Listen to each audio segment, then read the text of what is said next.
Primavera de 1803. Era o início da primavera, e ela estava gripada. Nada podia começar pior que aquilo. Prudence amava aquela fase inicial da estação. Era o melhor momento para sair e aproveitar o ar fresco. O sol não era tão forte, e as flores estavam desabrochando. Era como se o mundo estivesse sem nenhum tipo de maldade.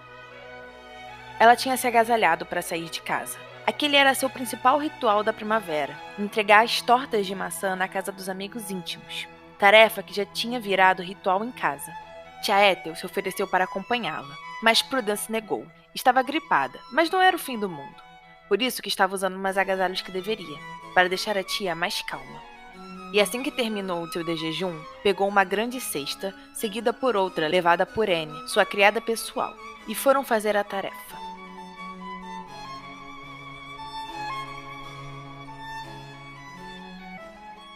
Geralmente, não era algo que demorava. Prudy não parava para conversar. Precisava ser rápida, pois queria entregar todas as tortas quentinhas, como se tivessem acabado de sair do forno. Mas daquela vez, o pároco a parou e a intimou a tomar uma xícara de chá na casa paroquial. Ele era muito amigo da família, principalmente de tia Ethel, e Prudence gostava do que o senhor tinha a falar.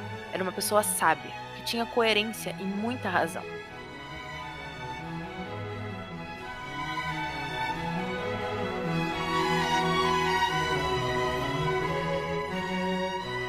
Não quero atrapalhar. Ele riu e indicou a cadeira da cozinha. Será rápido, só preciso esquentar a água. Prudy sentou e esperou. Não estava mais com pressa. Já tinha entregado todas as tortas. A paróquia era a última parada antes de voltar para casa. Um chá não faria mal, principalmente quando sua garganta estava tão dolorida. O senhor jantará conosco amanhã? Daniel a olhou e colocou as xícaras na mesa. Sim, Ethel já me lembrou disso umas 5 vezes esta semana. Prudence riu e ajudou o pároco. Os jantares são os melhores quando o senhor está conosco. Duvido muito, minha querida. Apenas levo as notícias que suas tias ainda não sabem. Isso também. Os dois tomaram o chá com bastante calma. Prudy perguntou sobre os donativos para as famílias mais pobres e se ele precisava de ajuda extra. Mesmo com a ajuda de tia Ethel, ela sabia que uma mão mais jovem traria grandes benefícios, o que foi prontamente aceito pelo pároco. E quando os biscoitos acabaram, ela viu que era hora de ir. Já tinha passado muito do tempo que havia prometido voltar. Anne tinha ido na frente. A jovem só a ajudava quando era necessário, e Prudence tinha certa liberdade para andar pela pequena cidade que vivia.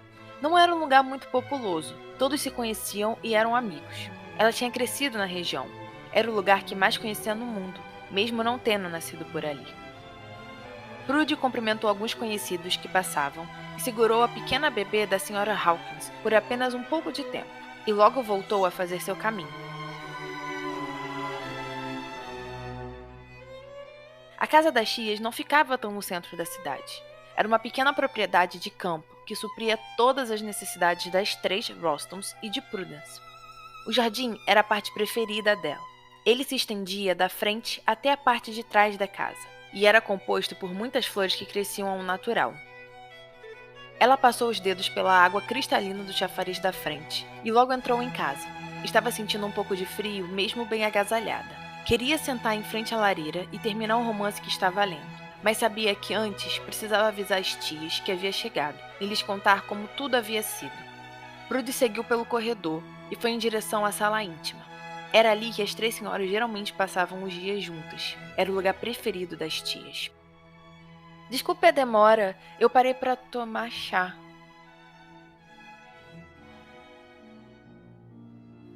Ela não conseguiu terminar de falar, pois assim que entrou no ambiente, teve a grande surpresa de ver Robert.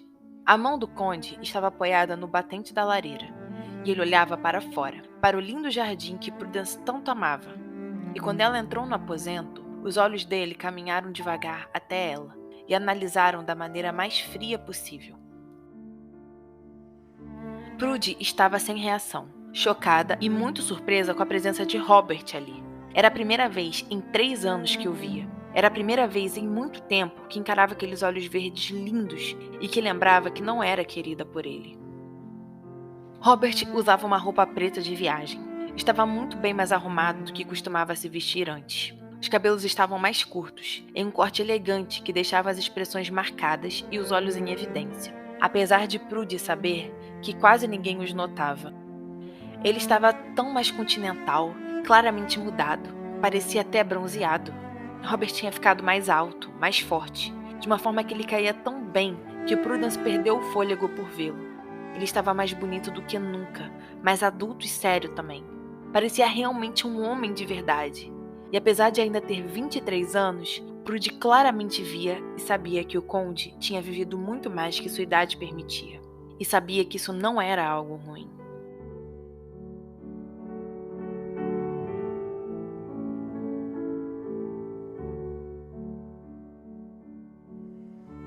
A sala tinha se tornado minúscula e sufocante com os dois ali, e ela não notou a presença de tia Marigold até a senhora chamar pelo seu nome.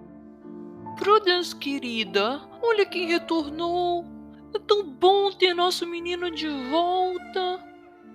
Prudy olhou para a tia e deu um sorriso, que sabia que não tinha vida. Não porque não estava feliz. Ao contrário, era maravilhoso vê-lo, ter certeza de que ele estava bem nutrido e bem de vida.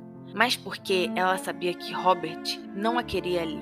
Seus olhos diziam isso, gritavam isso. E Prudence soube que deveria respeitar aquele pedido e evitar de mostrar sua presença na frente do conde, até o momento em que ele mudasse de ideia. Claro, se mudasse. É ótimo tê-lo de volta, milord. Robert a olhou e fez um leve gesto com a cabeça, concordando. Tia, eu vou procurar tia Ethel. O pároco Daniel pediu para eu lhe dar um recado. Com licença. Prudy saiu no segundo seguinte, não dando tempo para Marigold protestar. Não valia a pena ficar ali. Só traria mais sofrimento a Robert e a ela, mas por motivos diferentes. Pois enquanto Prudence desejava vê-lo e tê-lo, o conde a queria distante de si.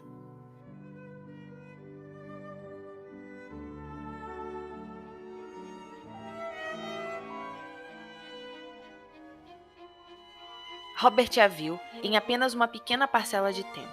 Prudy chegou e em segundos saiu da sala. Seus olhos estavam surpresos e cautelosos, e ele soube que não tinha retribuído nenhum sentimento bom dela.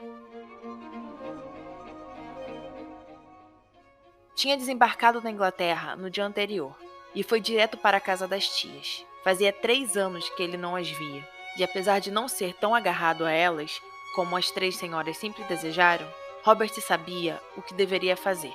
Tinha o dever de reencontrar a única família que tinha, e por isso seguiu para lá. Mas o que achou que já estava cicatrizado, viu que ainda jorrava sangue. E assim que colocou os pés na casa das tias, percebeu que aqueles seriam os 3 dias mais complicados que havia tido naqueles 3 anos. Ele tinha decidido sair do reino por uma série de motivos. O primeiro de todos vinha da festa campestre dos Stilks. Sophie, a jovem que havia virado seu mundo de cabeça para baixo, mostrado a verdadeira cor da felicidade e do desejo, tinha tomado sua mente, corpo e coração. E da mesma forma, e até com mais rapidez, os despedaçou. Mas também havia outra pessoa. Prudence, a jovem que tinha crescido ao seu lado e se transformado em algo mais para si, mas que da mesma forma que tinha demonstrado ser de enorme importância para a vida dele, se mostrou uma grande causadora de problemas, pois havia sido seu amigo de infância, Frank, que tinha tirado Sophie do caminho certo. Robert não queria ser injusto e culpá-la pelo grande problema de sua vida, mas não podia inocentá-la, não quando o causador da desonra de Sophie era seu amigo e tinha ido parar na casa dos Stills através dela. Ele não a odiava. Isso nunca ia acontecer. Prudence era boa, justa e séria demais para fazer alguém sentir ódio dela. Mas Robert não conseguia se sentir indiferente, e muito menos levá-la para o lado bom de seus sentimentos, apesar de que, de certa forma, desejava que aquilo ocorresse. Não tinha esquecido de como os dois tinham se dado bem, não iria esquecer de como era beijá-la. Isso nunca sairia de sua mente e de seu corpo, e talvez a vontade ainda continuasse ali. Mas sempre haveria Frank no meio deles. Ele sempre a olharia, sabendo que Prudence estava dentro daquele problema que envolvia o ser mais angelical e belo que havia conhecido, Sophie. Sophie foi como uma onda rápida e devastadora. Da noite pro dia, sua mente e seu corpo só queriam a jovem de cabelos loiros e boca rosada. E mesmo que não se lembrasse mais dos beijos dela, sabia que há 3 anos atrás eles eram suficientes para si. E que talvez, se nada daquilo tivesse acontecido, pudesse estar casado com ela, tendo uma vida conjugal muito feliz. Mas isso não aconteceu, e ele não a veria mais. Não por motivos externos, mas porque não queria. E quando partiu da casa dos Steels, no mesmo dia do escândalo, decidiu que não procuraria uma nova jovem como aquela, e também como Prudence, porque de certa forma ela ainda vivia em seus sonhos, e ele não queria mais aquilo, ou pelo menos achava que não.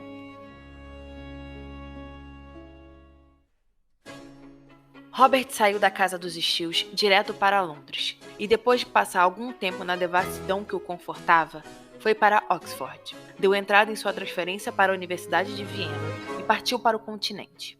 Ali estudou e viveu da melhor forma que um conde poderia viver. Conheceu a França, os Países Baixos, a Germânia, a Itália, Espanha e Portugal. Nessa grande jornada, conheceu inúmeras coisas que só o fizeram crescer e amadurecer. Estudou com os melhores nomes da ciência e também viveu no melhor estilo da devassidão. Foram 3 anos sem pensar em Inglaterra, Sophie ou Prudence, mas ele precisava voltar. Então, quando não queria mais ficar na França, pegou o caminho para casa e foi direto vê-las.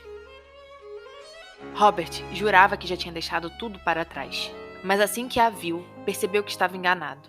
Prudence ocupava o maior purgatório de sua mente. Vivia em um meio onde não ia nem para o lado ruim e nem para o bom. Robert chegou até a achar graça da situação. Não a queria ver, mas ao mesmo tempo tinha percebido que só havia ido correndo até a casa das tias para saber se ela estava bem. Tinha vivido aqueles 3 anos se enganando. Já não ligava para Sophie. Não queria nem saber onde ela estava. Mas Prudence continuava em sua mente. O problema era decidir o que exatamente ela fazia ali, coisa que ele não conseguiu resposta nos 3 dias em que ficou no mesmo teto que ela. E assim que partiu para Boston, para retornar à vida que levava, percebeu que muitas coisas ainda precisavam se encaixar para ele saber o que Prudy significava para si. E como aquilo não era algo fácil, ele preferiu guardar no fundo de sua alma e ignorá-la, fingir que Prudence não existia, como tinha feito nos últimos 3 anos. Essa era a melhor saída para sua indecisão.